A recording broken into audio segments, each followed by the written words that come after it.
Fala, galera ligado no Facebook, na página da Rádio Prorrogação, 21 horas, 2 minutos, esse dia 19 de maio de 2020, esta terça-feira, mais uma live. Estamos chegando com mais uma live, mais um convidado especial, você que já está acostumado aí com as nossas lives. Fizemos aí com grandes nomes do jornalismo esportivo brasileiro, fizemos também aí com muitas personalidades aí do mundo do futebol.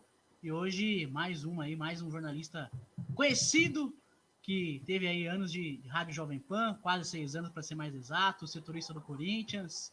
E hoje ele vai estar aqui para bater um papo com a gente, falar sobre a carreira e, claro, sobre futebol também, que é o que a gente gosta. Boa noite, André Ranieri, seja bem-vindo e obrigado pelo convite, viu? Fala, boa noite a você, João, boa noite, Vitor, todo mundo que está acompanhando. Prazer enorme, né, participar. Nessa pandemia, essas lives, assim, eu acho que são uma das coisas bacanas que a gente pode tentar tirar, né? Então, por mais que as pessoas estejam com distanciamento físico, a internet, né, e as plataformas que a gente tem hoje em dia conseguem aproximar. Então, bacana, vamos trocar ideias sobre futebol. Já participei de algumas lives, eu sempre falo, o André Ranieri, da época aqui de setorista, de jornalista, ele era muito mais antenado em futebol, né? Mas eu ainda sigo acompanhando, não da mesma forma, mas com certeza dá para a gente bater um papo legal. Ah, é normal, né? Normal. Você deve ter dado uma relaxada. Quando você saiu, você deve estar dando uma relaxada, parar um pouco de viver só disso, né? Pensar em outras coisas. Mas é normal, a gente vai conversando aí. Sempre legal. Sempre comigo também o Vitor Duarte, meu parceiro de equipe, de vida, como eu sempre falo. E eu sempre entrego a ele a missão de fazer a primeira pergunta, o primeiro comentário aí dessa live. Boa noite, Vitor. Mais uma aí. Tá tudo bem em Sorocaba aí? Como é que tá as coisas? Tudo bem, eu não posso dizer num momento como esse, né, João? Não dá para falar que está tudo bem, tudo tranquilo. Boa noite a você, boa noite ao André. Que prazer imenso recebê-lo aqui. A gente que vive aí nessa carreira e, como você fala sempre, é muito legal ter esse contato, principalmente nesses momentos. Mas com o André, isso aconteceu mais vezes, né? Em 2017 eu trabalhei pela Datafute durante a temporada inteira e ele, como setorista do Corinthians, o Corinthians aquele ano campeão, a gente se encontrou por muitas vezes na Arena Corinthians e sempre foi muito gentil, então logo que eu fiz o contato foi muito legal. Primeiro agradecer, André, pela por ser gentil com a gente, por aceitar logo de primeira. E a minha primeira pergunta é exatamente nesse ponto, como você falou agora, você fugiu um pouquinho, né, depois que saiu da Jovem Pan, deu uma desligada do esporte. Para você, um momento como setorista, a sua passagem pela Pan, foi um momento, apesar de também você ser jovem, assim como nós, que marcou a sua carreira para sempre você será lembrado como André Ranieri da PAN. Boa noite.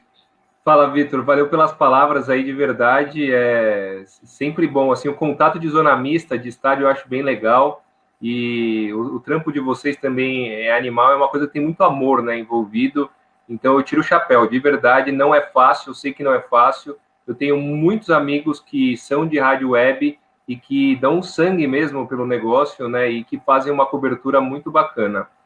Bom, com certeza dá para dizer que a Jovem Pan, eu acho que assim, provavelmente eu vou mudar de área, né? Eu já estou mudando. Eu pretendo dar aula daqui a um tempo, ser professor universitário, eu estou fazendo um mestrado e, assim, nada impede que no futuro eu volte para o jornalismo esportivo. Mas eu acho que talvez essa marca do André Ranieri, que você falou da Jovem Pan, vai ser como uma espécie de marca de ex-BBB, sabe? Fulano de tal, ex-BBB. Então, tanto que, assim, nessas lives que eu tenho a oportunidade de participar, todo mundo fala. André Ranieri, que foi setorista do Corinthians, da Jovem Pan, por 6 anos, né, trabalhou na Jovem Pan. Então, eu fico muito feliz, né, de verdade. Eu fico muito feliz porque eu devo toda a minha carreira profissional no jornalismo esportivo à Jovem Pan. Eu trabalhava antes com outras coisas, assessoria de imprensa, já trabalhei em editora, mas nada ligado ao esporte. E quando eu entrei na Jovem Pan, foi o contato maior que eu tive, né, com o esporte em si. E na Jovem Pan eu cresci, comecei como produtor, sem saber nada, assim, inexperiente. Eu produzia um programa, então eu chegava lá, fazia roteiro, fazia manchete, organizava os boletins, decupava as entrevistas coletivas, e desde o início eu fui aprendendo a coordenar, fui aprendendo a fazer plantão esportivo, reportagem, comentário, apresentação. Então, eu devo, com certeza, tudo a essa oportunidade que eu tive na Jovem Pan, né? Aprendi também a fazer matérias especiais, que é uma coisa que eu particularmente gostava muito, né? Pegar um arquivo de uma rádio como a da Jovem Pan e pegar a entrevista de jogadores do Sócrates, por exemplo. Imagina o privilégio que você tem de, no arquivo, achar 10 entrevistas de 20 minutos cada uma com o Sócrates. Parece que ele está ali na sua frente, né? Que você está observando ele sendo entrevistado. É muito louco isso. Então, com certeza, eu acho que marcou minha carreira profissional. Se eu um dia voltar para o jornalismo esportivo, eu acho que ainda muito de mim vai estar associado à Jovem Pan. E com certeza também me deu bagagem para eu tentar esses novos horizontes que eu estou tentando aí, através do mestrado, e dando aula, passando o conhecimento que eu tive na Jovem Pan para outras pessoas também. Bem legal, André. Mas eu queria insistir nesse assunto aí. Você disse que está deixando aí, você vai pensar agora em outras áreas, né? Deixou um pouco de lado o jornalismo esportivo. Alguma desilusão? Você acha que alguma coisa... Porque a gente sabe que está um pouco difícil nessa nossa área, um pouco difícil o contato com os atletas, né? Para a gente entrevistar, enfim, muita assessoria disso, assessoria daquilo, e nunca a gente tem aquele contato mais profundo com os atletas, treinadores, enfim... e você falou também, né, que, por exemplo, a gente que é web rádio, a dificuldade que se não tiver muito amor, a gente realmente não consegue seguir.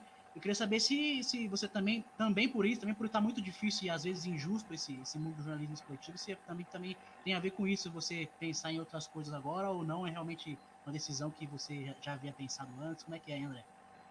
Sim, na verdade já é uma decisão que eu já estava pensando, né? Eu já vivi um momento de um pouco de insatisfação, assim, com algumas coisas que estavam acontecendo.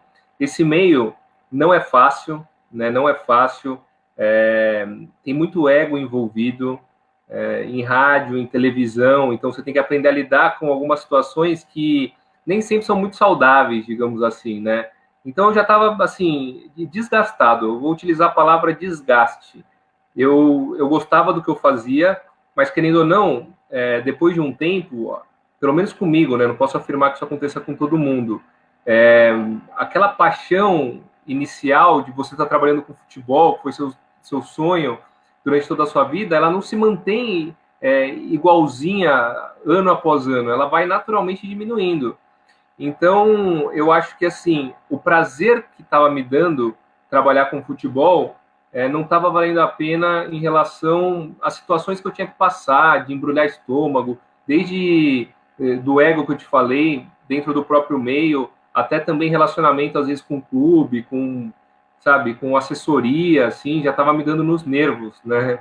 E então, eu já estava pensando há um bom tempo em fazer essa transição, fora que, assim, é uma profissão que você trabalha basicamente de domingo a domingo, assim. Você é setorista do Corinthians, você não fica alheio do que está acontecendo no clube. E o Corinthians, por exemplo, é um clube que acontece coisa o tempo todo, não agora na pandemia, mas em situações normais tem notícia de segunda a segunda. E você tem que ficar entrando, abastecendo a programação, atualizando o tempo todo. Então era um trabalho assim que você abre mão da sua família, você abre mão de aniversário, você abre mão de final de semana, você tem, e no meu caso, eu tinha uma folga por semana que normalmente caía tipo na segunda-feira, né, que é um dia que está todo mundo trabalhando. Então você perde contato com amigo, família, com namorado, namorada, né? No meu caso, sou casado, então a gente, às vezes, ela ia trabalhar, aí depois eu ia, aí ela voltava, e eu voltava, ela já estava quase indo dormir, eu estava dormindo às vezes, dia de jogo, né, na Arena Corinthians. Chegava em casa às 2h30 da manhã. Então, acho que foi assim, uma somatória de fatores, né? Esse ato, digamos assim, ou essa pausa momentânea relacionada ao jornalismo esportivo, acho que está muito ligada a esse desgaste. Tanto que logo que eu saí da Jovem Pan, eu decidi que eu não ia tentar me reinserir no meio, né? Até tiveram algumas oportunidades, eu fui chamado para assessoria de imprensa. Pouco tempo antes eu tinha sido sondado por uma rádio tradicional também de São Paulo, mas eu ainda estava na Jovem Pan quando isso aconteceu. Então, assim, eu poderia ainda tentar me manter no meio, mas eu decidi que eu ia realizar um plano que eu estava amadurecendo, que é de fazer um projeto de mestrado, ser aprovado em uma universidade, fazer um mestrado, depois começar a dar aula. E depois que eu começasse a dar aula, aí sim, eventualmente eu poderia voltar para o esporte como uma profissão complementar, assim, mas eu não queria mais estar inserido e dependendo 100% do esporte. O pessoal vai chegando para comentar com a gente essa live, mandar pergunta. O Agamenon Júnior, que sempre está com a gente, ele já vai mandando uma pergunta aqui, ó. Um abração para ele, meu parceiro. É mais ou menos o que eu falei, né? Mas se você quiser comentar mais um pouquinho sobre isso, ó, no jornalismo percebemos profissionais com muita estabilidade. Claro que a minha é igual, talvez a minha área, quer dizer. Mas você vender para outras áreas é muito arrojado, além do desgaste. Algo mais te motivou? Parabéns e abraço. Mas é mais ou menos isso que você já falou, né, André? Essa questão do desgaste mesmo, do você não ter muito tempo para você, é mais ou menos isso, né? Isso, claro, é talvez o que mais tenha pesado nessa minha mudança, nessa tentativa de mudança diária. Mas eu colocaria também o fato de a conjuntura política brasileira dos últimos tempos, dos últimos anos, principalmente, de 2013 para cá, né, eu diria que ficou mais efervescente e a galera começou a ficar mais engajada. Eu mesmo comecei a me interessar mais por esses assuntos. Eu tinha um conhecimento muito restrito nesse tipo de temática, né? Então eu comecei aos poucos a acompanhar mais, a aprender mais também, ficou mais efervescente, então todo mundo começou a acompanhar mais o cenário político, nacional, econômico, e vários outros assuntos que não eram tão comuns, né? E isso começou a abrir minha cabeça, algumas leituras também, e aí eu pensei, além desse desgaste que já estava acontecendo no jornalismo, eu comecei a achar que talvez o mestrado abrisse minha cabeça. E definitivamente, assim, mudou de uma maneira absurda. As leituras que eu estou fazendo, então, por exemplo, ler Freud, que é uma coisa que eu nunca pensei na minha vida que eu fosse ler, ler autores, assim, sensacionais brasileiros.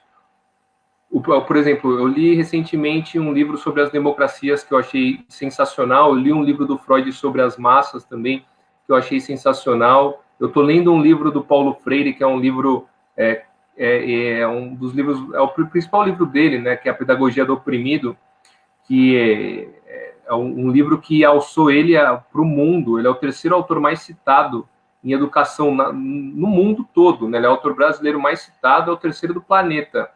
E tantos outros, né? Então você conhece a escola de Frankfurt, Foucault, assim, uma infinidade de autores e de mentalidades diferentes que eu estou tendo contato e com certeza estão abrindo bastante minha cabeça. Então eu diria que, além de tudo, além do desgaste que teve no rádio, também teve essa vontade de tentar aprender mais em relação aos outros assuntos também. Legal, mais uma pergunta aqui chegando, o pessoal está participando bastante hoje, bem legal. O Robson Nogueira Soares, ele pergunta: grande André, o que mais te deixou puto da vida em uma transmissão ou cobertura? Abraço a você e a galera da prorrogação. Abraço ao Robson. Valeu, Robson. Eu esqueci de agradecer a pergunta do outro rapaz. Qual que era o nome dele? Era o Agamenon? Exatamente. Agamenon. Valeu, Agamenon. Valeu, Robson. Cara, puto. Eu vou dar um exemplo, não de uma coisa que me deixou puto, né? Assim, o que eu mais fiquei fora de mim, e isso eu acho que todo que é notório em relação a quem acompanha meu trabalho, foi o episódio com o Carille, né? Eu acho que ele mas uma coisa aí. Que desculpa te interromper, mas acho que ele deu uma cutucada para exatamente essa história você contar, viu? Não, essa história aí eu fiquei fora de mim, literalmente, assim. No começo não, eu já tava... Porque assim, o que aconteceu? Quando a gente estava na semifinal do Paulista, na sexta-feira teve a coletiva do Carille. E aí, de novo, ele voltou com a mesma história que ele estava requentando já 500 vezes. E toda vez que ele requentava essa história, os setoristas, 10, 15 setoristas que acompanhavam o dia a dia do clube, começavam a ser xingados pela torcida, sendo que eles não tinham nada a ver com isso. Eles nem sabiam que raio de espião era esse, se existia um espião, um X9, alguém que passava as informações para os outros clubes. Era uma história totalmente mal contada.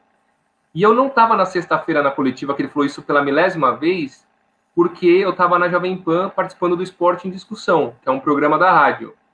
E eu queria perguntar, eu falei, não, dessa vez eu não vou deixar, eu tenho que me posicionar, eu tenho que perguntar, eu tenho que argumentar com ele por que ele está com essa perseguição de uma história tão mal contada.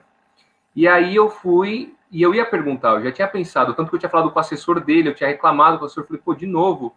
Eu falei assim, se o cara ele tivesse a intenção de resolver esse problema, ele tinha pego o X9, que ele diz que existe, de canto, cobrado o cara, ou falado que ele não ia mais poder acompanhar o dia a dia do Corinthians, entendeu? Porque ele tem o direito de fazer isso. Se ele falou que não era para filmar, e o cara filmou e mandou para o rival, ele tem o direito de... Porque o jornalista teria quebrado uma regra. Então ele pode falar, você não vai mais acompanhar o meu treino. E ponto final, não tem discussão aí. Ele tem esse poder.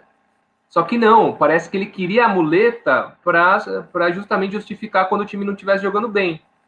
Entendeu? E aí, ele elogiando a imprensa da Arábia Saudita, que é uma imprensa que tem tudo menos liberdade de atuar, entre tantos outros assuntos bizarros. E eu ia perguntar, eu tinha colocado na minha cabeça que eu ia perguntar. Eu falei, não, eu vou perguntar. Então, o que aconteceu? O Corinthians foi para a final e eu não podia abrir a coletiva perguntando sobre isso. Então, o que eu fiz? Eu esperei um monte de gente perguntar. Quando quase todo mundo tinha perguntado, eu perguntei. E aí, o Carille, ele sabia que eu ia perguntar, porque o assessor preparou ele para a resposta. Só que ele não esperava que eu fosse segurar o microfone. Então, ele deu a resposta, tanto que na primeira resposta, se você assistir no vídeo, você vai ver que ele está super confortável. Só que quando ele percebe que eu estou com o microfone, que eu rebato a resposta dele, ele começa já a não se sentir tão confortável. E aí o negócio vai escalonando até a hora que vira um acusa o outro, e aí vira aquilo que virou, né? Mas então esse sem dúvida foi o episódio assim que me deixou mais fora de mim, relacionado ao jornalismo esportivo. Agora, uma coisa que eu odiava era o delay. Você sabe quando a gente faz reportagem de campo, vocês conseguem tirar o delay? É bem difícil. Não. Bem complicado. É difícil. Difícil. Eu odeio o delay. Eu odeio o delay. Eu odiava o delay. Então, no começo, e assim, tinham 3 narradores na rádio. 2 usavam delay e 1 não usava. Então, no começo, quando era escalado com os que usavam delay, eu não conseguia nem dormir na noite anterior. Eu falava, meu Deus, a minha tem delay, eu não consigo. Que aquele delay, para quem não sabe, é a voz ficar reverberando. Então, você está falando, ela está voltando. E aí começa aqui o sanduíche, né? Que a gente já viu a matéria. É horrível. Então, uma coisa que eu detestava era o delay. André, só para não perder o foco, daqui a pouco o Victor faz a pergunta dele, mas só para... Você acha que esse episódio com o Carille, alguém te falaram para você claramente, ou você ficou sabendo, ou você acha que interferiu na sua saída da Jovem Pan, ou você acha que não? Eu acho assim, que influenciou, né? Influenciou. Não foi a razão pela minha saída da Jovem Pan. A real é que já rolava um desgaste entre mim e o meu diretor do departamento de esportes, né? Porque eu não consigo, cara, quando eu vejo uma coisa acontecendo e não tá certa, eu não consigo ficar quieto. Isso aí eu sempre fui assim, desde moleque, entendeu? E é algo que eu acho que eu não vou conseguir mudar com tanta facilidade. Então eu sempre contestava, né? Eu sempre fui assim. E às vezes a injustiça podia ser comigo, podia ser com outro. Qualquer coisa que eu não achava certa, eu me posicionava. E isso, para quem me acompanha nas redes sociais, percebe também que eu não deixo de me posicionar, independentemente se é contra a multidão, se é a favor da multidão, entendeu? Se todo mundo hoje todo mundo está a favor do fulano, ele é o herói nacional, o herói brasileiro. Se eu acho que ele cometeu alguma atitude que eu não considero correta, eu vou me posicionar, independentemente do hate que eu possa ter com isso. E desde o início que eu utilizo as redes sociais tem sido assim. E na minha vida nunca foi diferente, né? Então eu acho que rolou um desgaste com a direção do departamento de esporte em si. Eu colocaria que também esse episódio, o Carille foi utilizado pela direção justamente para gerar uma espécie de desgaste, sem sombra de dúvidas, assim como foi utilizado o meu posicionamento nas redes sociais, né, pela direção justamente pela direção de esporte, para gerar um desgaste com a direção da rádio em si. Né? Então, com certeza, o meu posicionamento nas redes sociais, que sempre foi muito crítico ao governo atual, antes mesmo de ser governo, enquanto a rádio ela tinha um posicionamento completamente diferente, né, que abraçava muito as pautas do governo, eu acho que com certeza o que eu falava e a forma como me posicionava foi utilizado em algum momento também para aumentar esse desgaste. Então, eu colocaria esse tripé aí, responsável pela minha saída da Jovem Pan. Muito legal. Vai lá, Vitor Duarte, você vai ficar bravo comigo, só a vez de perguntar. Não, imagina. A gente aqui não gosta de ser polêmico, viu, André? Claro que aproveitamos o tema, até porque foi um tema bem, né, relevante, que aconteceu realmente, por conta de, né, quando você tem um papo assim, ficar falando só de polêmica é até chato. Você tem coisas muito mais legais na sua carreira por conta disso. Mas, Nada, tranquilo, mas manda bala. Não tem erro, o não. Carille, pouco antes, é até uma coisa que você falou e eu fiquei pegando um pouco antes da situação com você, que eu acabei acompanhando em loco, que eu estava ouvindo a PAN naquele dia, ele estava estranho, esquisito. Quando, no seu retorno, ele estava muito estranho. Tanto que teve um jogo em Sorocaba, aqui, né, que o Corinthians fez, e depois teve um próximo também que eu pude acompanhar de perto, e eu falei para os meninos depois da transmissão, eu falei, o Carille não está normal. Ele está mais estressado, ele está mais irritado, ele está mais sempre se preocupando com a pergunta. Você percebeu isso antes? E ele chegou a falar, tipo, dar esses indícios de que isso poderia estar acontecendo até mesmo antes de estourar o negócio do espião?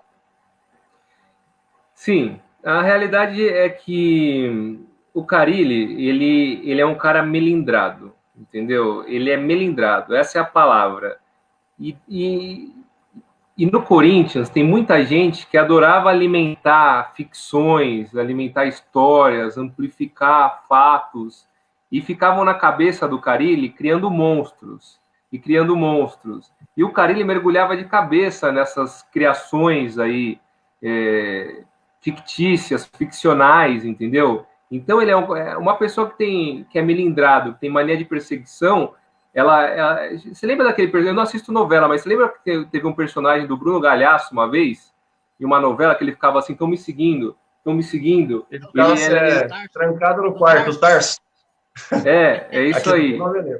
Eu lembro desse personagem porque ele virou meme, tinha até fizeram um perfil no Twitter e falavam assim, meu Deus, estão me seguindo, estão me seguindo. Não sei se vocês lembram disso. E aí fizeram tipo uma espécie de um meme.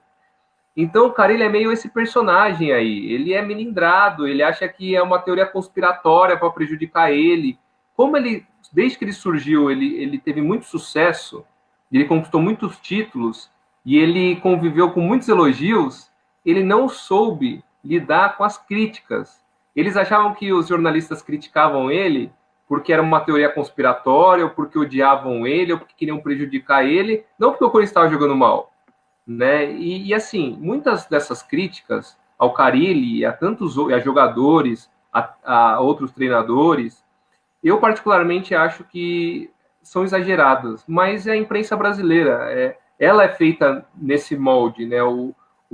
A polêmica, ela gera muita repercussão, ela gera muita audiência. Então eu acho que assim, o Carille, se ele quiser um dia voltar para o futebol brasileiro e ter um mínimo de saúde mental e conseguir dormir bem à noite e tal, ele vai ter que aprender a lidar com isso. Se ele quiser enfrentar cada crítica e cada pergunta mais firme que fizerem para ele vai um dia ter um ataque do coração no meio da coletiva, entendeu? Porque tem que aprender a lidar. Infelizmente é assim.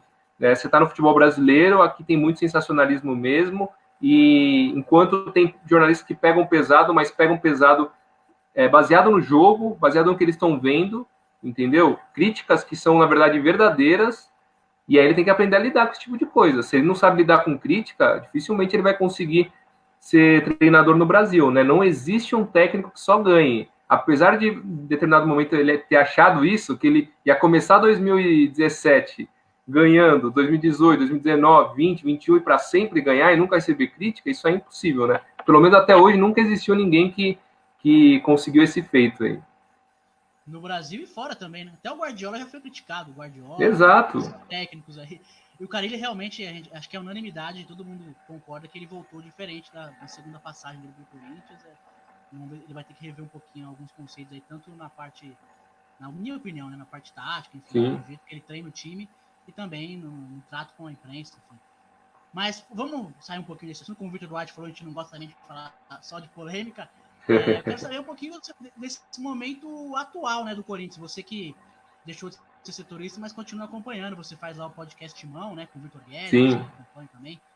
E esse momento agora do Corinthians que, quando parou por causa dessa pandemia, não viveu um momento legal, né? E todo mundo esperando, aquela expectativa criada em cima do Thiago Nunes, todo mundo esperando que o Corinthians fosse jogar melhor, e não aconteceu ainda. Claro que é muito pouco tempo de trabalho, mas algumas coisas já não pegaram bem, né? Que o Thiago Nunes fez, aquela tal cartilha, enfim.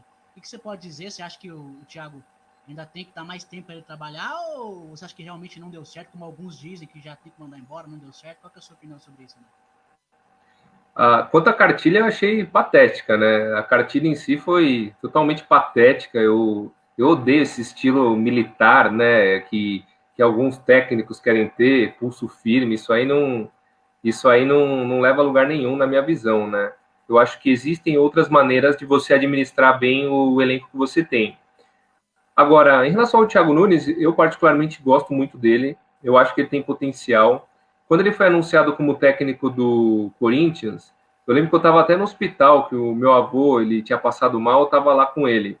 E aí eu vi e tal, enquanto ele estava sendo atendido, eu até escrevi no Twitter o seguinte, que ele é um técnico que tem muito potencial, que é um técnico que pode dar muito certo no Corinthians, só que a gente tem que levar em consideração que ele é um técnico que não tem muita experiência ainda também, que é uma aposta. Então, apesar dele, naquele momento, ter um hype gigantesco que ele tinha, e ser desejado por outros clubes além do Corinthians, ele não passava de uma aposta. Ele ainda é uma aposta. É uma aposta que pode dar muito certo. Eu continuo com a minha mesma opinião. Né? Eu acho assim que o Corinthians ele vinha de uma filosofia de jogo durante muito tempo. A ruptura nunca seria fácil, não vai ser fácil. Eu acho que se você demite o Thiago Nunes sem dar tempo para ele trabalhar, sem dar pelo menos uma temporada para ele trabalhar, vai ser um tempo praticamente jogado no lixo, né? Porque aí ou você demite ele, contrata o Mano Menezes e volta para aquilo que era, que já estava desgastado, que a torcida já estava meio de saco cheio, ou você dá tempo para um cara tentar, de fato, implementar alguma coisa diferente na filosofia de jogo do Corinthians. O que a gente tem que ter em mente o futebol brasileiro está muito inflacionado. Então, por exemplo, o Corinthians gasta muito, só que o Corinthians não compete com o Flamengo, por exemplo. O Flamengo está acima de todos, ou mesmo o Palmeiras, que tem uma condição financeira muito melhor. O Corinthians tem, apesar do faturamento ser alto, né, é o segundo clube mais popular do Brasil, tem também a questão da Arena Corinthians, que a bilheteria vai direto para o fundo da Arena, tem a dívida para pagar, juros incalculáveis, né, que cada dia estão maiores, e é um limitador muito grande para o Corinthians ter competitividade no mercado. Então o Corinthians acaba gastando muito, mas acaba gastando muito em jogadores de segundo escalão. Né? O Corinthians não tem conseguido competir para contratar os principais jogadores. Me ajudem até, a minha memória é meio ruim, mas o Corinthians tentou para a ponta, quem que ele tentou antes tentou o Michael, que foi para ser reserva no Flamengo, reserva do Bruno Henrique. Depois ele tentou... Quem mais? Rony, que foi o Palmeiras. O Rony, que foi para o Palmeiras. Na teoria, deve ser titular daqui a um tempo, mas que foi para o Palmeiras. Aí Gonçalves, né, então, bem abaixo. Aí veio o Johnny Gonzalez, que é refúgio que também é uma aposta, não é um jogador para chegar e ser titular e falar. Ele pode dar certo? Pode ainda, não sei, mas não é um. Então, o Corinthians, além de gastar muito, ele tem uma competitividade baixa, ele gasta muito com jogadores ruins. O Corinthians não tem como formar um elenco para jogador por jogador competir com Flamengo e Palmeiras, por exemplo, e outros times aí do futebol brasileiro, que tem uma situação financeira melhor. Ou pelo menos que tem as dívidas mais sanadas, que o dia a dia do clube está mais fácil de ser administrado. Então o Corinthians, de fato, tem que apostar em quê? Em jogadores mais jovens, em jogadores medianos, né? Pode ser jovem da base, pode ser uma oportunidade de mercado, outros jogadores veteranos que voltam, e utilizar a filosofia de jogo para ser o diferencial. É isso que o Corinthians pode fazer. Utilizar a filosofia de jogo para ser o diferencial. É a única forma que o Corinthians vai ter competitividade com o Flamengo, por exemplo. Que pode ter, não é que vai ter, que pode ter. Então, se o Thiago Nunes ele consegue encaixar um elenco do Corinthians com as peças medianas que tem, ele torna o Corinthians mais competitivo, como ele fez com o Atlético Paranaense. O Atlético Paranaense tinha grandes craques? Não tinha. O Rony, quando chegou, O Corinthians quase contratou o Rony antes de ir para o Atlético Paranaense, tá no Japão, não conseguiu por detalhes burocráticos, mas o Rony era uma aposta. Aí você pega o Nicão é um jogador top do futebol brasileiro? Não é. Você pega o atacante que está no São Paulo agora, que fugiu, o Pablo. O Pablo também é um jogador bom, assim, que pode, assim, num time bem encaixado, ele pode fazer um papel legal, né? O substituto do Pablo também, o atacante que o Corinthians já tentou no passado, agora fugiu o nome. Marco Ruben. O Marco Ruben. Também é um bom jogador, mas assim, a gente não está falando de fenômenos. A gente pega o Cittadini, Léo Cittadini, que nunca se consolidou como titular no Santos. O mais consolidado do time do Atlético talvez era o Lúcio. O Lúcio Gonzalez, mas foi um grande jogador, mas no segundo ele era mais reserva do que titular, entrava só em grandes momentos. Exato, ele não conseguia completar 90 minutos, né? Ele sempre era substituído com 15 do segundo tempo. O Wellington Risadinha aí, São Paulo também, nunca se consolidou como titular no São Paulo. Então a gente não tem não era um time cheio de craques, o Atlético Paranaense, era um time super competitivo graças ao modelo de jogo. Então eu acho que esse é o caminho para o Corinthians. Se ele quiser ser competitivo nesse momento de dificuldade financeira, que ainda deve durar um bom período, ele tem que apostar justamente em figuras como o Thiago Nunes. Eu, particularmente, daria até o fim do ano uma oportunidade para o Thiago Nunes, e caso as coisas não se encaixassem definitivamente, é que o ano está comprometido. A gente está falando do ano como na primeira hipótese, né? Quando começou o ano, eu daria uma temporada para ele de trabalho, né? Mas se você desistir antes da hora, você vai basicamente pegar todos esses meses aí que você apostou nele e vai jogar tudo por água abaixo, e a reformulação que você queria vai desaparecer. É o mais... Rapaz, com certeza. Vamos, então, agora a pergunta do Vitor Duarte. Vai lá, Vitor. Ainda falando em cima de Corinthians, eu tenho muita dificuldade, até um debate, a gente tem um programa aqui que vem debate à beça, porque eu tenho muita dificuldade de entender o que o André Sanches representa para o Corinthians. Eu acredito que ele consegue ser um dos maiores da história e consegue ser um dos piores da história, porque ele conseguiu, na minha visão, e pelo que eu acompanho, você pode me dizer melhor, ter a situação da eleição, de que votou até quem era morto, quem não era sócio do clube, essa coisa toda. Ele conseguiu trazer o estádio, que foi excelente por um lado, por outro lado deixou uma dívida impagável para o clube, e ele agora vai sair sem saber como que deixa o Corinthians, como você falou, é um time que não consegue investir porque ele não tem uma situação financeira sólida, apesar de ter sido o presidente que mais conquistou título, um dos mais conquistou título na história do clube. Como é que você vê o André Sanches hoje, saindo, terminando seu mandato no final do ano, como presidente do Corinthians na história? Bom, essa última gestão dele foi fraca, né? Isso é inegável, não foi uma boa gestão. Eu acho que a chapa dele, claro, ele tem méritos em muitos aspectos, né? Ele teve atitudes que fizeram a diferença, como, por exemplo, o Tite, né? Depois que foi eliminado pelo Tolima na Libertadores da América, ele manteve o Tite e depois ele colheu os frutos. Acho que poucos presidentes teriam essa atitude naquele momento. Mas, ao mesmo tempo, apesar da chapa dele chamar renovação e transparência, eu acho que falta muita transparência no Corinthians. A Arena Corinthians, por exemplo, até hoje ninguém sabe direito como que tá costurado o negócio, quanto que falta, quanto que não falta. É muito, outro dia ele deu uma entrevista, pagamos tanto, falta tanto, mas não sei o quê, mas você não vê, não tem um papel assim justificado, alguma coisa, E ele chegou falando que chegou para resolver, né? Que ele voltou para resolver esse problema, promessa de campanha, né? Enfim. Mas está longe de resolver. A Arena Corinthians, para mim, ela é impagável. Ela é impagável. Quando o clube não consegue pagar os juros, imagina, você deve R$100. Aí você fala assim, eu vou pagar todo mês R$10. Só que vai ter juros de R$5, então tem que pagar R$15. E todo mês você paga R$4. Então você não está pagando nem os 5 dos juros, quanto mais os 10 você tinha prometido. Se você não consegue pagar os juros, como já aconteceu com o Corinthians em inúmeros meses, como que você vai pagar a dívida? Se você não paga os juros, significa o quê? Se você tinha que pagar 5 de juros, está pagando 4, significa que sua dívida, você está pagando, mas sua dívida está aumentando. Entendeu? Então, assim, sinceramente, a Arena, para mim, é linda, é um estádio maravilhoso, que o corintiano sempre sonhou, mas vai ser uma pedraça no sapato do Corinthians, vai segurar muito o Corinthians aí nos próximos anos. Os moldes, a Arena poderia ter sido feita, mas poderia ter sido feito algo semelhante com o que o Palmeiras fez, por exemplo. Não essa dívida incalculável com parede de mármore, tudo de mármore, é super caro, a cotação inicial era uma, o negócio se multiplicou por 10 com o passar dos meses, entendeu? Então, assim, eu acho que o torcedor não deve endeusar André Sanches, como não deve endeusar ninguém, como o brasileiro, por exemplo, não deve endeusar político. Eu nunca vi isso, porque o cara é político, aí ele virou seu herói, o cara é dirigente de clube, é meu herói, nossa, eu amo André Sanches. Qual que é a lógica disso?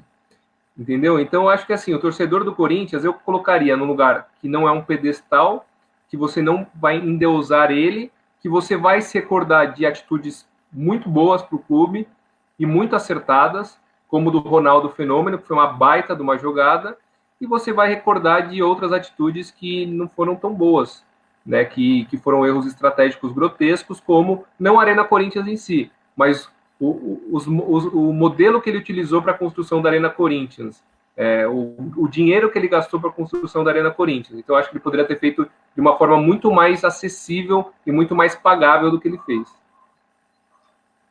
Você que está acompanhando, continue mandando sua pergunta aí, seu comentário. Estamos com o André Ranieri hoje, o Agamenon, continua comentando lá, vamos ver o que ele falou aqui.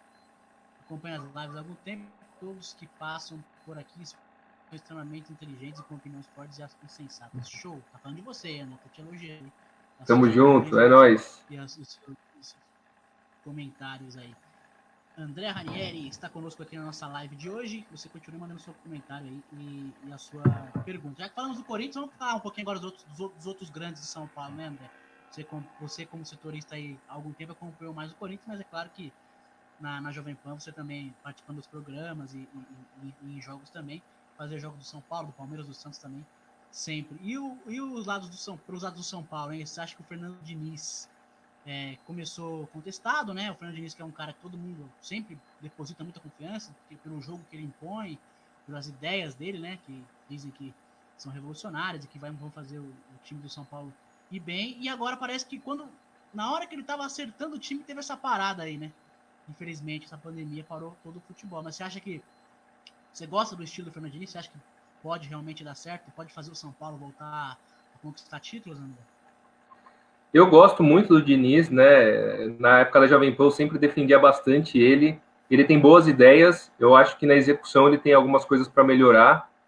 Por exemplo, os times do Diniz normalmente são um pouco lentos, né? É algo que eu acho que ele poderia modificar. Ele gosta muito de jogadores técnicos. No Fluminense foi um bom exemplo, né? Ele chegou a colocar, acho que Guilherme, Ganso e Nenê jogando junto, alguma coisa assim.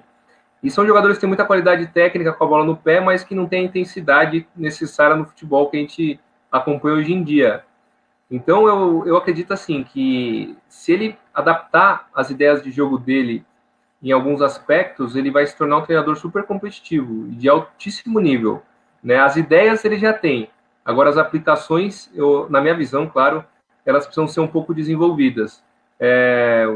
Um tempo para trabalhar como ele teve, né? Porque eu lembro que no começo, depois de pouco tempo, todo mundo não, né? Mas muita gente já defendia a demissão aí do Fernando Diniz. E aos pouquinhos ele foi encaixando o time do São Paulo, colocando a filosofia dele para funcionar, né? Os jogadores foram entendendo também. Tem um livro do Guardiola que ele, não sei se vocês já leram, é um livro bem legal. Tem dois, na verdade, né? Mas no primeiro livro ele fala muito sobre... Quer dizer, ele fala em determinado momento sobre a capacidade de assimilação dos jogadores. Então ele usa o exemplo de quem que era? Eu acho que era do Lan e do Ribéry. Ele pega o Lan e ele fala assim, o Lan é um jogador, acho que era o Lan, se eu não me engano, é um jogador que você pode passar a quantidade de informação que você quiser para ele em um curto período de tempo. Pode ser muita informação, ele não tem dificuldade nenhuma de assimilação. Mas aí você pega o Ribéry, ele até usa um termo que é um jogador de rua, né? Aquele que aprendeu a jogar futebol na rua mesmo. E ele fala que o Ribéry, dentro de todas as qualidades que ele não tem um poder de assimilação de ideias tão boa quanto a do Lan, pelo contrário. Então, para o Ribéry, você tem que ir passando as ideias gradativamente para ele absorvendo aos poucos, e aí sim ele entender a filosofia como um todo. Diferentemente do Lan, você pode passar tudo de uma vez que ele vai entender.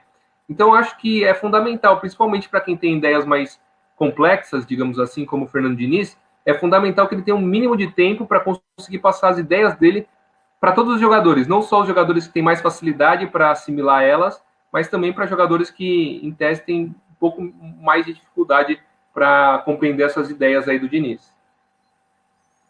Sem dúvida, né? Mas e deu azar, né? Deu azar porque, como ele estava começando a impor suas ideias, né? É bom a gente lembrar que ele pegou um trabalho no final do campeonato, né? O Cuca e assumiu. E agora, esse ano, ele teve o tempo para trabalhar realmente, né? Impor as suas ideias. Exato. Montar o elenco que ele entende que é o melhor. Então é bom a gente lembrar isso também. Vamos ver quando voltar isso, o São Paulo consegue retomar o caminho das conquistas, né, Vitor Duarte? Com certeza, é difícil, né? É difícil porque o São Paulo vive um dilema muito grande. Mas, ainda em cima do São Paulo, André, São Paulo vive, né, essa situação de falta de títulos e o Diniz, especificamente, ele precisa de um título para consolidar, né? Até eu ouvi uma entrevista do Dorival esta semana que o Dorival fala, ele tem ideias muito grandes, né? Ele tem feitos até interessantes com times menores, né? O próprio Atlético Paranaense que você falou, na mão do Diniz no início, jogou muito, o Fluminense também, e o Audax. E agora no São Paulo ele tem as peças. Mas se ele não ganhar, não vai valer de nada. É mais ou menos por aí, né? Porque fica muito difícil você pegar... Parece que junta os dois na situação dele. O time que não ganha com o técnico que não ganha. Se os dois ganharem, os dois passam a voltar a ser, né, reverenciados ou respeitados. É difícil isso, né? O título, ele dá o hype, né, que a gente fala, ele dá a valorizada que o treinador sempre quer. Então, a gente até comentou do Carille agora há pouco. O Carille, ele pegou um elenco em 2017, que era um elenco que encaixou muito bem, muito mérito do Carille, claro, mas que tinham jogadores que tinham uma margem de crescimento muito grande, né? E ele conquistou um brasileiro, 3 paulistas, aí, logo em período de 2 anos praticamente, ele conquistou 4 títulos. E isso, com certeza, dá uma tranquilidade a mais para ele. O treinador que consegue conquistar títulos, no momento que o clube está passando por uma dificuldade maior dentro de campo, ele tem uma paciência muito mais ampla em relação aos torcedores e também aos dirigentes. Então, eu acho que o Fernando Diniz falta um pouco isso para ele, né? O aproveitamento do Diniz em campeonatos brasileiros de primeira divisão é muito baixo, somando todas as oportunidades que ele já teve.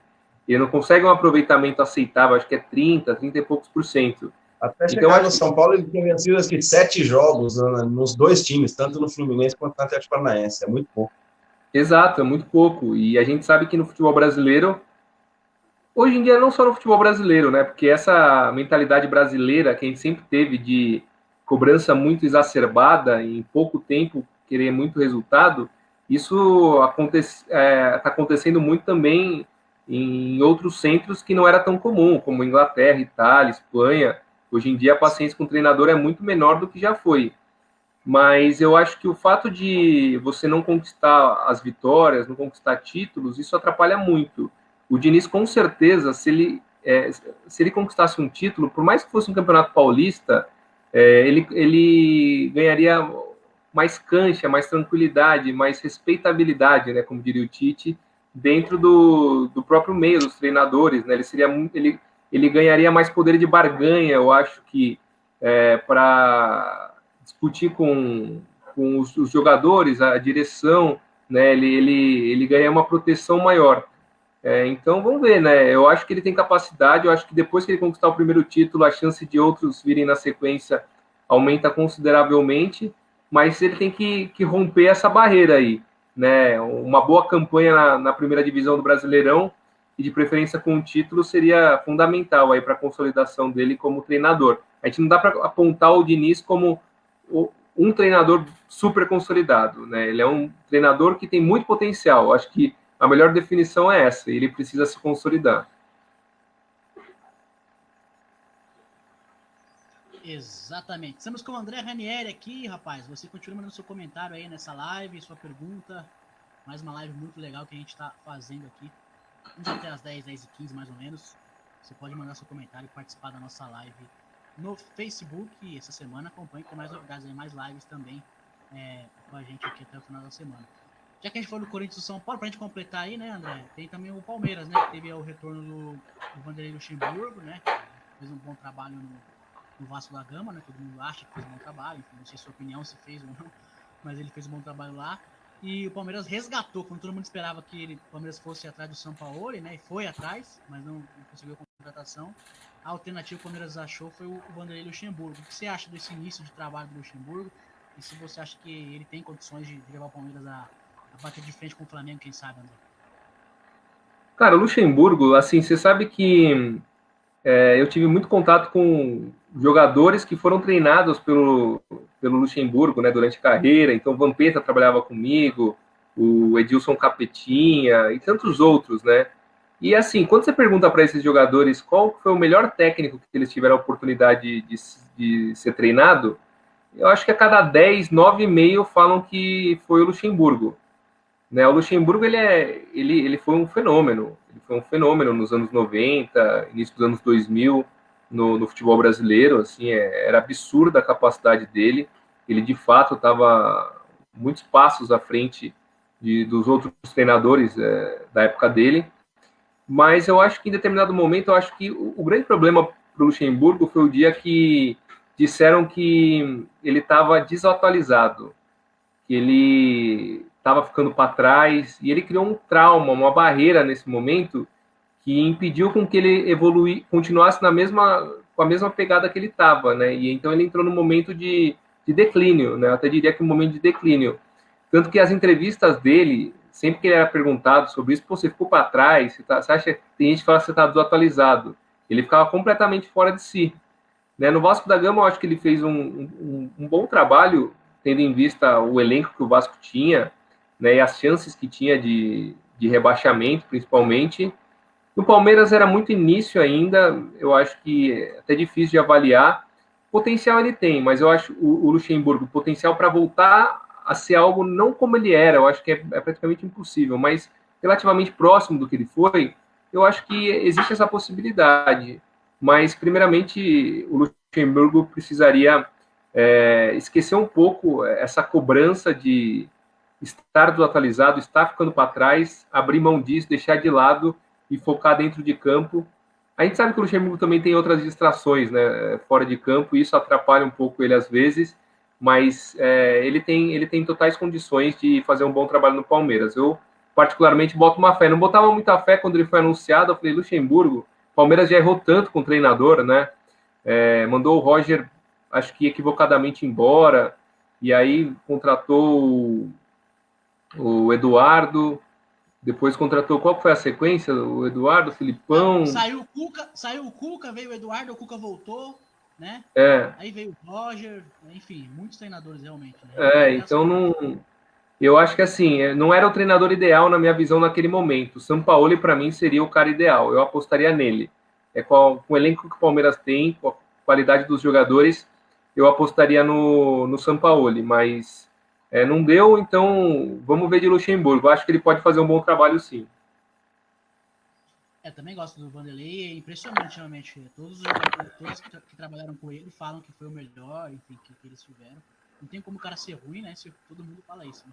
É unanimidade. Vai lá, Vitor Duarte, sua vez. Falando do Santos, é difícil citar o Santos sem falar da diretoria. Eu falo para os meninos sempre aí, tive a oportunidade, André, de trabalhar, né, de viver o dia a dia do Santos durante um tempo, na época que eu ainda tentei ser jogador profissional, que ainda tentamos, né, tivemos essa possibilidade, e vivendo no dia a dia é um negócio assim que eu particularmente não entendo. O Santos tem um comitê gestor que às vezes é mais importante do que o presidente e o vice-presidente. Eles decidem tudo dentro do clube. O Santos tem, né, chapas ali de diretoria que não dá para entender muito bem. E esse presidente atual, os outros também fizeram algumas bobagens, né? O Modesto Roma, o Luiz Álvaro, que acabou vendendo o Neymar a preço de banana por conta daquela situação, os outros anteriores. Mas o José Carlos Pérez, parece que ele não gosta de futebol e não entende absolutamente nada. Esses dias eu ouvi uma entrevista dele, perguntaram sobre um jogador da base, ele não sabia nem o nome. É muito prejudicial para um clube do tamanho do Santos ter um presidente como José Carlos Pérez, né? Ainda assim, ele consegue eleger um vice-presidente e brigar com o cara no dia seguinte. Meio estranho o que acontece lá na Baixada, né, André? É difícil até de explicar, né? O problema é que, assim, muitos dos nossos dirigentes, eles são, acho que a maioria ainda, né? A grande maioria até hoje, eles são selecionados basicamente por políticas internas dos clubes, assim, não é pela capacidade, não é que o cara tem vocação para aquilo, não é que o cara é antenado, não é que o cara tem boas ideias, é porque ele tem um bom relacionamento dentro do clube, consegue uma maioria, é eleito. Às vezes é um presidente que nem assiste o jogo direito, uma pessoa que não assiste nem o jogo. Se você perguntar o nome de 5 jogadores, não vai saber te falar.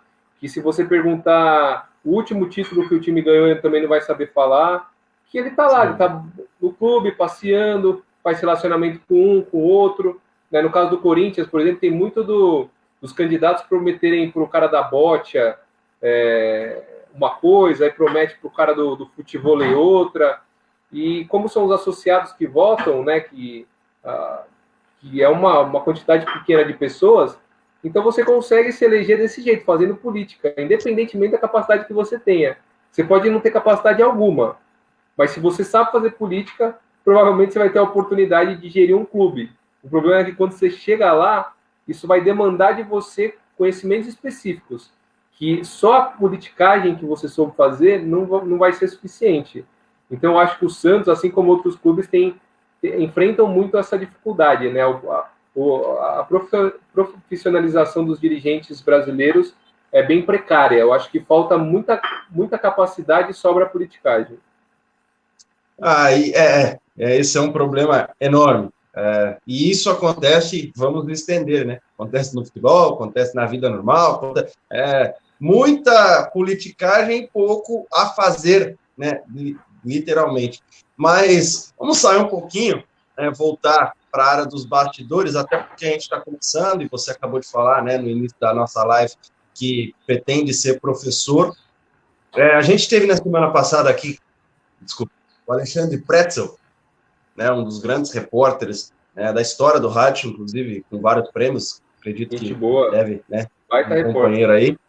Ele disse que hoje ele entende que a graduação, o jornalismo em si, ela não é muito bem vista. Por quê? Porque você não tem um curso específico de jornalismo esportivo dentro da graduação. Então, às vezes, o cara tem a graduação, ele sai dali e precisa fazer sempre um algo a mais para poder pegar o microfone e falar. Você viveu o lado de dentro, vendo como é que é o dia a dia, você se moldando até chegar dentro de um estádio, fazer uma reportagem ao vivo, conversar com o jogador, e agora pretende viver o outro lado. Como é que você vê essa situação da graduação do jornalismo hoje em dia, que não é mais obrigatório para você exercer a função?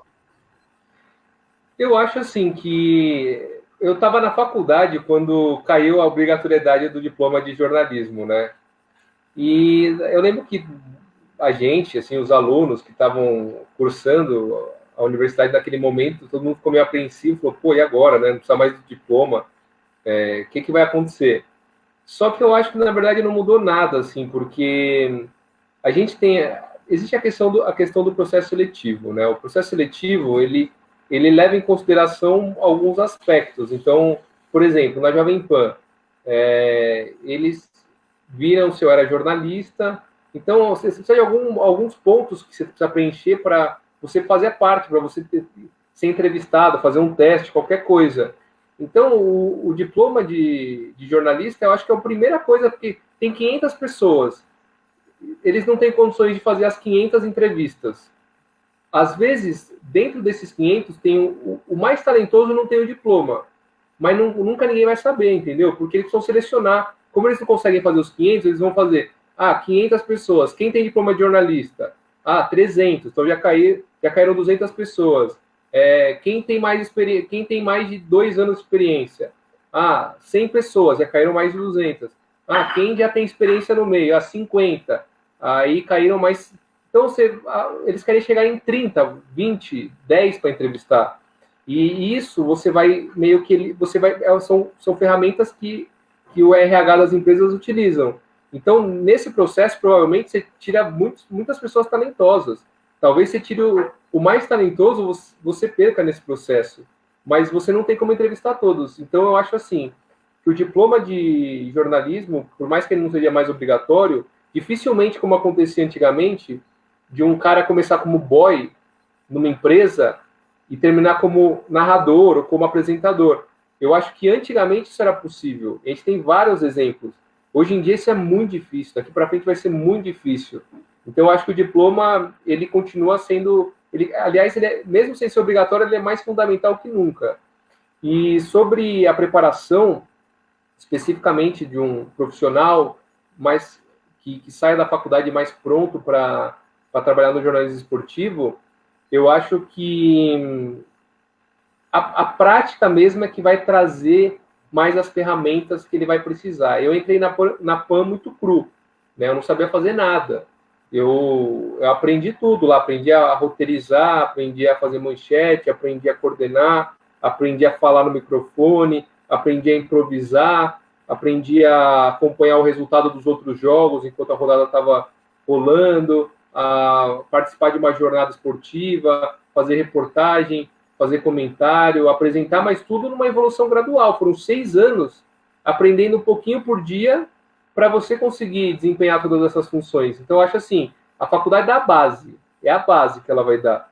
Você não vai sair pronto da universidade. Aliás, você não vai sair nem perto disso. E a experiência que vai te dar as ferramentas que, de fato, você vai utilizar na sua carreira. Show de bola. Exatamente. O Pretzel falou realmente... o Pretzel falou realmente bastante sobre isso, né? E até por isso ele resolveu desenvolver os cursos, né? Porque a faculdade não dava o que ele precisava para exercer aí o jornalismo esportivo. Como a gente também, né, Vitor? Fez o curso lá do Flávio Prado. Né? A gente fez legal. Né? Mas não é o início de tudo.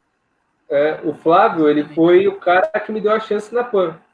Porque quando eu estava na faculdade, a minha família tem uma banca de jornal no prédio da Jovem Pan. E aí a minha avó, meu tio, todo mundo conhecia o pessoal da Jovem Pan. Eu estava na faculdade e minha avó virou para o Flávio um dia, que comprava revista e jornal na banca da minha avó, e falou assim, Flávio, meu neto está fazendo jornalismo, ele quer trabalhar com esporte. Se aparecer um estágio na Jovem Pan, ele pode mandar um currículo? E aí o Flávio falou assim, fala para ele vir aí amanhã. Isso era 2008, mais ou menos. Faz muitos e muitos anos. E eu fui lá para conversar com ele. Encontrei ele até na galeria. Nem era no prédio, assim. Era no térreo do prédio, por acaso. E eu me apresentei. Falei, Flávio, eu sou neto da Bia, não sei o quê. Ela falou que eu podia vir aqui conversar com você. Aí ele falou assim, vem amanhã aí. Era sexta. Ele falou, vem amanhã aí, 8 da manhã, para ajudar na produção do Mundo da Bola, que é um programa que ele tem de sábado lá na Jovem Pan. E aí eu fiquei por, acho que uns 4 anos, participando como uma espécie de um estágio, só aos sábados, às vezes era domingo também, porque tinha um programinha de 1 hora que a gente ajudava na produção, e aí eu ficava lá com ele aos sábados aprendendo o básico, assim, gravando um boletinzinho, ajudando na roteirização do programa, ajudando na coordenação de alguma forma. E aí o Flávio, ele lembrou de mim mais para frente, anos depois, quando eu liguei para ele para oferecer uma pauta, que eu trabalhava numa assessoria, e aí ele falou assim, André, você não quer fazer um teste? Vai abrir uma vaga aqui na produção, você não quer fazer um teste? Eu falei, para ontem. Aí eu fiz o teste no fim de 2013, em dezembro de 2013, de 15 de dezembro até o fim do mês, e aí em janeiro eu fui registrado como produtor lá na Jovem Pan. Mas o Flávio foi o cara responsável por eu ter tido essa oportunidade aí no jornalismo esportivo. Bem legal, o Flávio gosta realmente de dar oportunidade pra gente que estamos iniciando aí. Eu já queria agradecer demais, viu, André, pelo papo, pela live, e fazer uma pergunta que eu faço para todos os convidados que vêm aqui. É uma curiosidade que a gente tem aqui. Virou um quadro já, né, Vitor? Um quadro que a gente criou aqui. Vai ter até vinheta, daqui a um tempo vai ter vinhetinha, vai ter um negócio, vai ficar bem legal, viu, André? O seu vai ficar guardado lá no YouTube, eu quero ver qual a sua... Eu quero ver o tamanho da sua criatividade. Porque assim, a gente pergunta, né? Pergunta a você, se você tivesse o poder aí de ser o coordenador de uma equipe de esportes de alguma rádio e televisão também, qual seria a sua equipe principal aí de TV e do rádio? O narrador, o comentarista e os 2 repórteres, começando pelo rádio e também da TV. Qual a sua seleção? Pode ser no momento, pode ser antigo, enfim.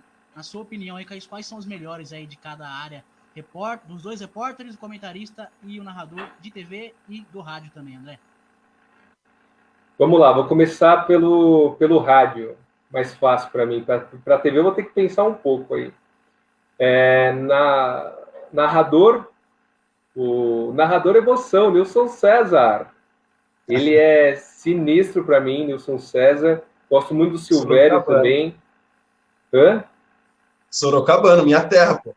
Sorocaba, ele é defensor ele é torcedor do Atlético Sorocaba, fanático. Meu Deus do céu. Falar isso para ele, o homem morre.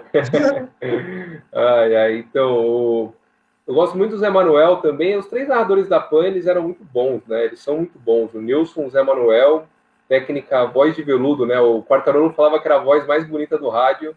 E o Fausto Favara também tem no DNA e a capacidade de narrar muito. Mas o Nilson César seria o narrador, sem dúvida. O repórter, para mim, principal seria o Luiz Carlos Quartarolo, maior repórter que eu já vi. O repórter 2 seria o Márcio Espímpolo, que eu fiz dupla por muito tempo com ele, em muitos jogos, que é um fenômeno também, muito bom. O comentarista seria o Flávio, que é monstruoso. Eu tô puxando sardinha tudo pros caras da Jovem Pan, né? Mas o Flávio é monstruoso. E cara, o Mauro Betting também. É que a equipe era boa, é boa, né? A equipe é boa. Então eu vou colocar essa equipe aí de plantão esportivo. O Vander Luiz, que trabalhou comigo na Jovem Pan, que até o seu Tuta, no livro dele, falou que é o melhor plantão esportivo que já teve. E, de fato, o Vander era muito bom no plantão esportivo. Falta quem? Não, já foi a equipe toda, né? Dois agora já foi a equipe toda. Agora falta a TV, que é difícil. A TV tem o Luciano do Vale, que merece assim, ser lembrado com muita honra. Mas o Galvão Bueno... Para mim, ele e o Galvão são ó concurso, né? Os 2 são realmente ó concurso. São Pelé, né? Os 2 são Pelé da narração, mas eu vou ficar com o Galvão ainda, viu? Nessa disputa que não é fácil aí entre os 2, eu fico com o Galvão Bueno. Reportagem... Eu gosto muito do Mauro Naves, né? Eu acho que ele tem um carisma, assim, eu gosto do estilo dele. Oi? O Mauro Naves. Algumas vezes. Vamos lá. Comentarista. Me ajuda a lembrar alguns nomes aí, porque agora de sopetão vai ser... Casagrande, Caio, Roger. Vamos lá. Os Focus Sports tem o Pascoal, tem quem mais aí, Victor Duarte? Vai lembrando aí, ESPN. Eu vou colocar um... Paulo Vinícius Coelho, tem uma galera aí. Eu vou colocar um moleque que é fenomenal. Que, aliás, foi injustiçado, né? Sei lá por qual motivo, mas que é o Rafa Oliveira. O Rafa Oliveira é sinistro. É um moleque que ele consegue aliar tudo, né? Ele tem conhecimento técnico, tático, ele enxerga bem o jogo, ele é sensacional. Assim. Não é polemicão, né? Talvez isso não pese a favor dele hoje em dia, mas a capacidade dele como comentarista é fantástica. Então, o Rafa, de repórter eu vou colocar um cara que vocês vão ouvir falar no futuro, que é uma aposta, vou colocar uma aposta, chama Vitor La Regina. Ele é um cara que trabalhou comigo na Jovem Pan, sim. Moleque, ele apresentava o Pingo nos Is com o Reinaldo Azevedo na época, né? Era ele, o Reinaldo Azevedo, mas eu acho que o Vitor Brown. Ele é do Sul, é isso?